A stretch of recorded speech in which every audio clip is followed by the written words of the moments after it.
What are you looking at? Never seen a person on the toilet before? Give a girl some privacy, won't ya? Fine. I guess you can stay. What's with the toilet seat, you ask? Well, modern plumbing is a phenomenal thing, and I appreciate it for preventing me from dying at the hands of completely preventable diseases. I also happen to appreciate this toilet seat as another one of humanity's phenomenal things. Art. Yes, this toilet seat is art. And no, I'm not pulling your leg. I'm a high school student without a chiropractor's license, so you're going to have to go somewhere else for that. Yes, I can mental gymnastics my way through my explanation. And don't worry, it's not as absurd as you think it is, even though I really wish it was. Let's hop onto our time machine plane hybrid and travel to New York City, United States of America. It's 1917, and World War I is close to its end. The people are disillusioned. Wars were no longer glorious sagas to be immortalized by oil on canvas. Enter Marcel Duchamp. This Duchamp lad goes to Home Depot and purchases a urinal. Then he takes out his Sharpie pen, flips the urinal upside down, and signs it R. Mut. Anyone here want to guess what he does with it next? That's right, he brings it to an exhibition, like any good artist would, plops it down into an exhibition space, and calls it Fountain.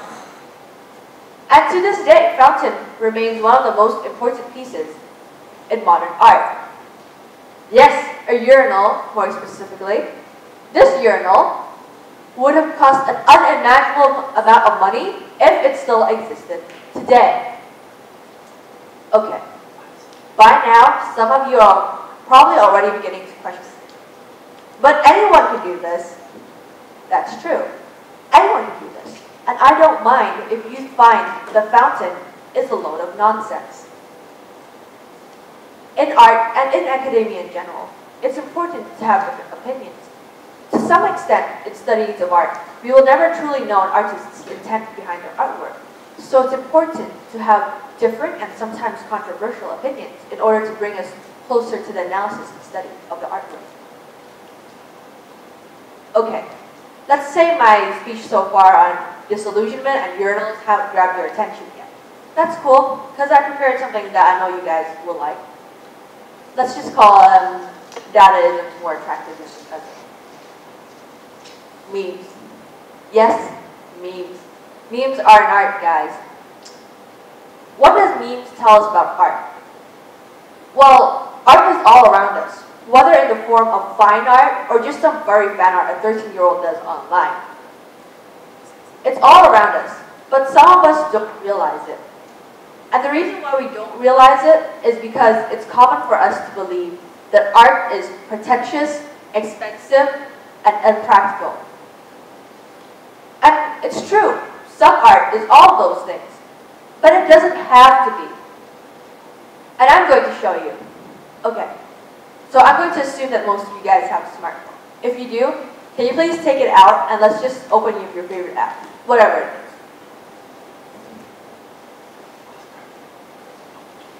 Then, I want you to think about what you see in front of you. Probably something like this. Okay, this is pretty much a standard user interface of an app. We probably don't think too much about how our apps are laid out because they're designed for our convenience. And we think even less about how at some point they probably looks like this. Okay. Now, I'm not the neatest of people. When I do my art, I like to get messy. But I can appreciate the art that's beautiful in the way of the shapes that are lined up, the perfectly drawn straight lines. It's the kind of art that shines in how technical and informative it is. But okay, not all art has to be like that. Not all art is related to digital things in our modern world, and because not all things in our modern world revolve around technology. Let's explore another way that art is present in our daily lives. Okay, who here likes to eat fast food? Okay, I know I like to eat fast food. And Anybody who has been enticed by a fast food advert has been a fool. And okay, I'm guilty of that too, so I can't blame you guys. But why do we get enticed by fast food adverts when we know the real product is going to be much more sloppy and disappointing than what we see in our adverts? For example, let's look at this. How can you not be enticed by that? Look at the golden bun, the juicy steak, the definitely fresh greens. It looks delicious. But how did it come from its sloppy disappointment to looking like that? Well, the simple answer is that artists made it look delicious. Yes, it's the artists that made it look like that. The normal process for this would be that a food photographer takes the real product, brings it into the studio, and arranges it in a pleasing composition. Then they take several photos of the product, whatever it is, and send it to an editor who will then color correct, airbrush, whatever. And then finally, it comes to us looking like this and nothing like what it actually does in real life. So you see, a lot of artistic thinking goes into the world around us. But it's still very common for us to discredit it, to discredit the artists who do these things that help us function in a modern society. In a very modern capitalist society, true, but still. Despite this, anybody who has had an aspiring career or hopes as an artist and has told their parents about it have probably been faced with, let's just say, not the most enthusiastic response ever.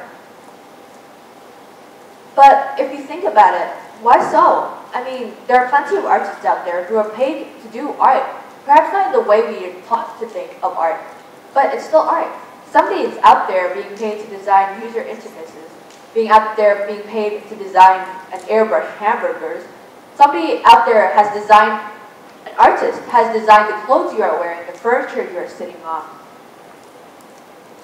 And if people are still not convinced about what I'm saying, because it's just an abstract example, let's talk about numbers. A Wall Street Journal study of 13,000 art graduates found that immediately after graduation, 92% of those graduates found jobs in the field they studied in university. Furthermore, 70% of them reported to be satisfied or happy with their occupation. So what can we learn from that? We can learn that not only is there a demand, but there is a happy supply for art in the modern world. And one more thing I'd like to address about discrediting art in a practical sense is that it is often pushed aside as a career in favor of more respectable jobs in the STEM field. This is because we often separate these two fields like they're not related in any way, when in fact they're very closely related to each other in terms of developing professionals in those fields. Okay, let's take an example. My current science textbook, Biology for the International Student, NYP years 4 and 5, is 233 pages long. And in those 233 pages, at least half of those pages contain an illustration of some kind. Where do these illustrations come from? Obviously, they were done by an artist. And why are these illustrations important to the very content of the textbook? Well, it's because writing a textbook that's around 300 pages without any pictures is a good way to drive students mad and out of classes. Now that I've talked about the practical uses of art, what about the kind of art that nobody thinks has any practical use? The art that costs an unimaginable amount of money. Fine art, basically. Well, let's talk about fine art separate from its monetary value. Where does the monetary value from fine art come from? Either from its age or its scarcity. The fact that there's only one copy of this piece of art in existence, maybe. And what I'm going to say to justify the existence and continuous creation of fine art is going to sound a bit more philosophical, and it varies from person to person. But it's something I feel is very important to humanity as a whole. Let's talk about the artists behind the artwork and what has been put in to create those artworks. These artists, they don't spend just a few years, few months, few days to create their artworks. To put it simply, they don't get good over a few days. And they don't get good over a few months, few years, even decades. To get to the level where you can create a fine old masterpiece is something that is developed over a lifetime. It takes dedication, time, and passion. So you see, even though I said anybody can make fountain, not everyone can paint the Sistine Chapel. Not everyone can recreate the Mona Lisa's charming smile and captivate us like the way he did the very first time we saw her. And not anyone can go through Frida Kahlo's pain to recreate her beautiful painting. So when we celebrate fine art, what are we celebrating? Like I mentioned before, dedication, passion, and mastery of a craft. When we celebrate fine art, what we are telling ourselves and what we are trying to sustain in our culture is that these things should be rewarded. And talking about personal rewards and personal philosophies, this is a more personal message to all of you aspiring artists out there in the audience. I believe that even if you do not wish to pursue a career in art, what is important, despite what anyone else says, is that you are a member of our modern society. If you love art and it has value to you, whether it makes you happy or it's just a way for you to pass your time in like a non-harmful manner, then it's important. If it has value to you as a member of our modern society, it has value in this world. And ultimately, if you love art, despite what anyone else says, then you should still keep it close to you. And always remember that if you keep it personal and just valuable to you in today's modern society, and you believe that you belong here, then art belongs here. And it's people like you that keeps it alive. Thank you.